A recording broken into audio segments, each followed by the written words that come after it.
other thing is what type of system, right? So we've talked a little bit about dehumidification systems and decoupling them from HVAC systems that do all the dehumidification and the heating if you need it and the cooling in one package.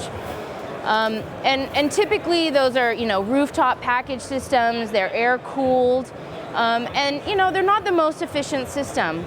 There's other people out there who are selling chillers and producing chilled water, and then that goes to an air conditioning system as opposed to using refrigerant.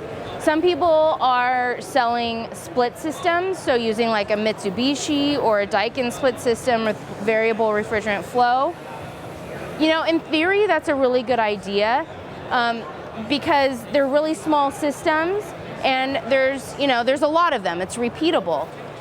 The biggest problem with any off-the-shelf system is that it only has temperature control. So you will not be able to control precisely relative humidity. During the day, when the lights are on, that's not usually an issue. At night, that can be a huge issue. If you're only operating the HVAC system for temperature, your humidity is going to spike because you don't want to turn on the air conditioner to cool the space. You're actually trying to keep it warm. And if you cool the space, then your plants aren't going to be happy at night. So, looking for a system that has humidity control, if you can afford it, that's going to be best for you. And I really would encourage you or discourage you from using the Mitsubishi or the Daikin splits. I love those systems for commercial buildings. They're great for residences.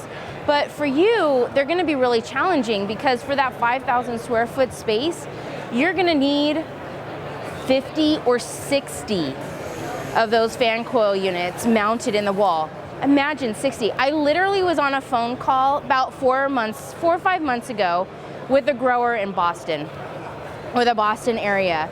And I was talking to him about the different systems and system types we could use and what we could replace with the existing system. And the existing system that they had were these Mitsubishi split systems. I was like, yeah, I would really discourage you from those because, they can be a maintenance challenge because you have hundreds of them if you're in a big enough space. And he's like, I know, they can be a real pain in the butt because they break down all the time and the fan, it breaks because it's in a humid climate. And I'm literally on the phone talking to him about this and he's like, oh my God, I'm getting a call on my cell phone. One of them just broke. I have to go fix it.